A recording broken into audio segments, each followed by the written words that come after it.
Princess Charlotte is only 11 years old. Yet according to one explosive royal story spreading online, she has already been handed a major public role, one so important that Prince William supposedly announced it without warning King Charles or Queen Camilla. The scene is described with almost cinematic precision. A summer garden event at Kensington Palace. Reporters expecting nothing more than charity photographs. Catherine standing calmly beside her husband, Prince George watching from nearby. Then, William steps forward and changes the future of the monarchy with one sentence. Princess Charlotte, he allegedly declares, will begin official duties as a crown representative, not years from now, not after completing her education. Immediately, the audience supposedly gasps. Palace officials exchange shocked looks. Camilla is blindsided. Charles says nothing. And suddenly, the announcement is no longer about one young princess. It becomes evidence of an alleged transfer of power from Buckingham Palace to the Wales family. But there is one major problem. The announcement itself has not been officially confirmed. Before we examine why this story became so convincing and what Princess Charlotte's real position could mean for the monarchy's future, please subscribe to the channel. We explore dramatic royal family stories without presenting palace speculation as documented fact. The viral version begins by creating the perfect setting. This is not a state banquet where every detail has been approved weeks in advance. It is not a televised speech from Buckingham Palace. It is supposedly a smaller garden gathering where journalists are relaxed and palace staff are expecting routine coverage. That is exactly why the alleged announcement feels so disruptive. William does not ask the public to wait for the future. He supposedly brings the future forward. Charlotte is presented not merely as a child accompanying her parents, but as someone beginning a formal life of royal service. The wording matters. Crown representative sounds official. It sounds constitutional. It sounds like a title connected to the monarch and recognized inside the royal household.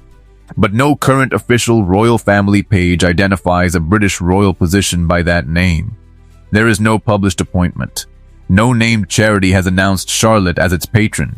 No official program of independent engagements has appeared. And no royal communication statement confirms that William created or announced such a role. Princess Charlotte's official page remains far simpler. She was born on May 2, 2015. She is the second child of the Prince and Princess of Wales. And she is third in line to the throne. That position is genuinely significant. Charlotte follows her father, Prince William, and her older brother, Prince George. She comes before her younger brother, Prince Louis, because the succession to the Crown Act 2013 ended the old system under which a younger son could move ahead of an elder daughter. That makes Charlotte historically important before she accepts a single patronage. She represents a changed monarchy in which gender no longer automatically pushes a royal daughter below her younger brother. But being third in line is not the same as being a working royal. It does not automatically give her independent authority. It does not allow her father to restructure the monarchy around her with one garden speech. And it does not establish a constitutional conflict with the reigning king. Charlotte has appeared publicly with her family. She accompanied her parents and Prince George on overseas tours when she was very young. She has joined them at major ceremonial and sporting occasions, including Wimbledon. These appearances are part of her position as a senior royal child, but the official records describe the duty as belonging to her parents, not to Charlotte independently. That distinction is easy to miss. When Catherine attends Wimbledon, she does so as patron of the All England Lawn Tennis and Croquet Club. When Charlotte sits beside her mother, she is a family member attending the occasion. The camera may focus on her, the public may analyze her expressions, but attention does not create an official appointment. This is where the viral story becomes so effective.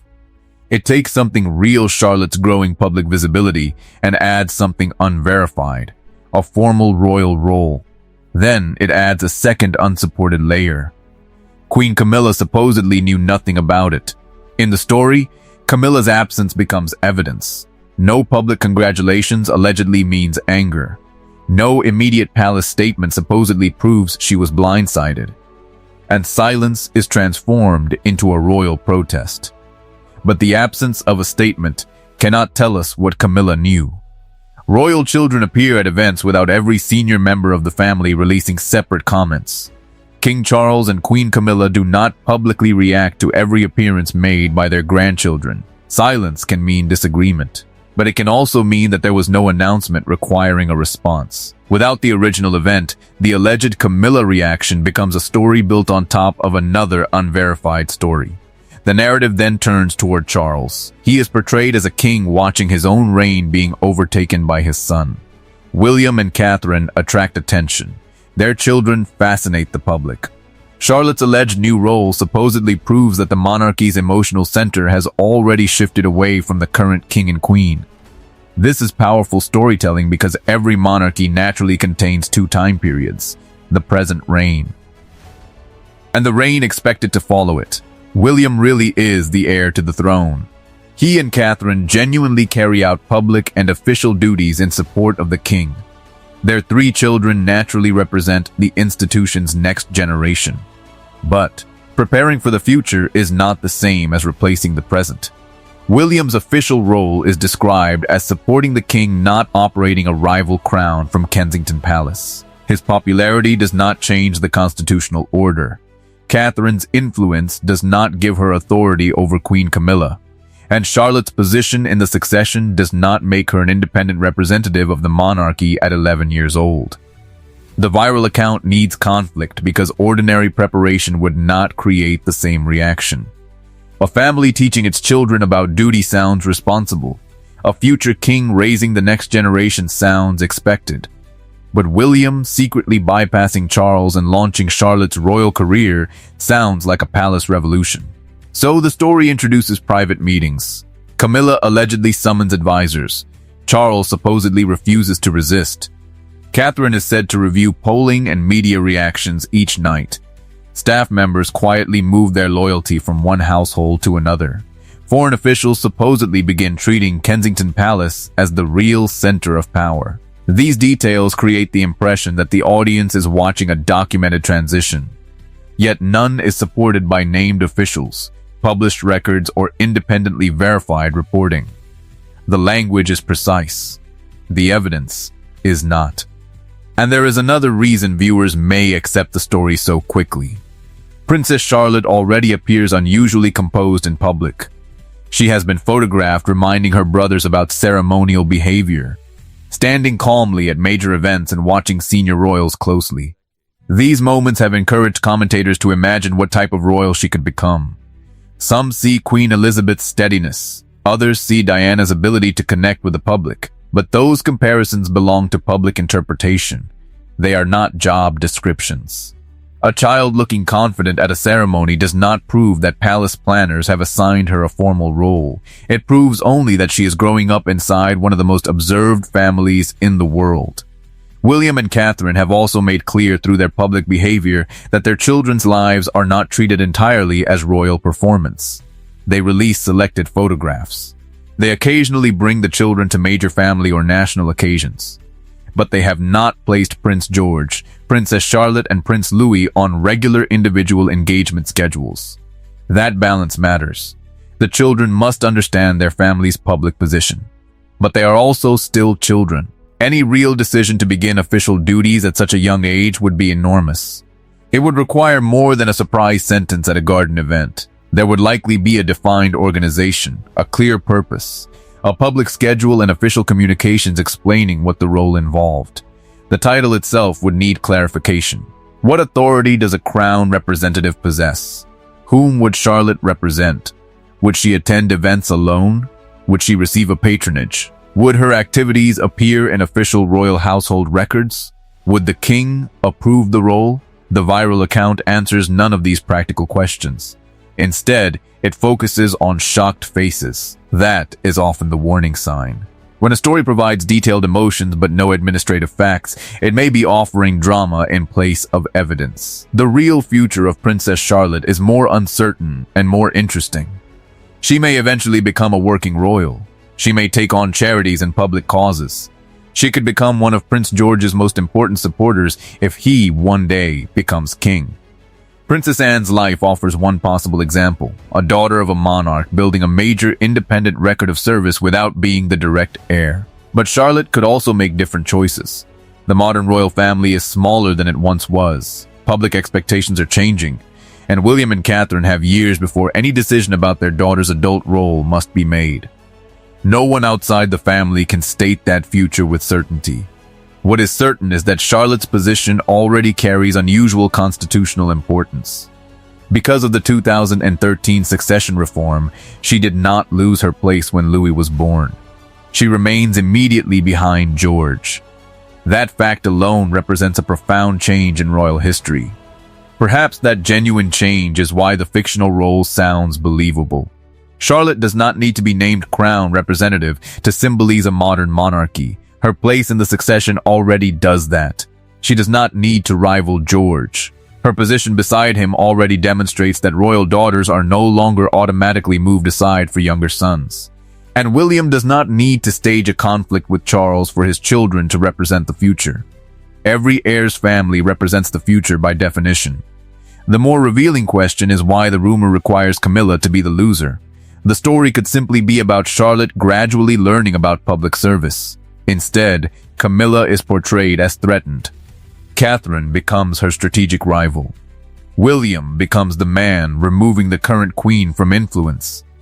And an 11-year-old girl becomes the symbol of someone else's defeat. That framing is not accidental. Royal content stories repeatedly turn generational change into conflict between women. Camilla versus Catherine. The present queen versus the future queen. The grandmother figure versus the granddaughter. But there is no credible evidence that Queen Camilla attempted to block Charlotte's future public role or that any such role has been announced. Camilla's official position is also not erased by the popularity of the Wales family. She is the queen and carries out her own charitable and public work in support of the king. Catherine is the Princess of Wales. Charlotte is third in line. Each position exists within the same institution. They do not have to cancel one another out. That does not mean there are never private tensions. Every family has disagreements. A royal family also has hierarchy, history, and public pressure layered on top of ordinary relationships. But private tension cannot be responsibly converted into a confirmed power struggle without evidence. So what would genuine confirmation look like? An official release from Kensington Palace or Royal Communications. A statement identifying Charlotte's role. A named organization announcing her involvement. A schedule showing official engagements. An entry on her official profile listing duties or patronages. Until something like that appears, the alleged appointment remains unsupported. The final twist is that the real Charlotte story may be stronger than the invented one. She does not need a secret title. She does not need a dramatic announcement. And she does not need Camilla to be blindsided. At 11 years old, Charlotte already occupies a place no younger brother can take from her. She is growing up behind a future king and ahead of another prince. One day, she may become an essential working member of the monarchy. Or she may choose a more private path. That decision remains in the future. The transition has not secretly happened. The crown has not been restructured in a Kensington Palace garden, and Charles has not been replaced by a child's alleged appointment. But the rumor reveals something important about the public imagination. People are already looking beyond the current reign. They are already studying William, Catherine, George, and Charlotte for signs of what the monarchy may become. And sometimes, the desire to see the future arrive is so powerful that an announcement can feel real even when no official record shows it was ever made. So the question is not simply whether Princess Charlotte is ready for royal duties. The deeper question is why so many people were ready to believe those duties had already begun. Was it because evidence existed? Or because the public has already decided that Charlotte belongs at the center of the monarchy's next chapter? Share your opinion in the comments, and subscribe for more royal family documentaries that remain dramatic, informative, and engaging without presenting unsupported palace scenes as confirmed news.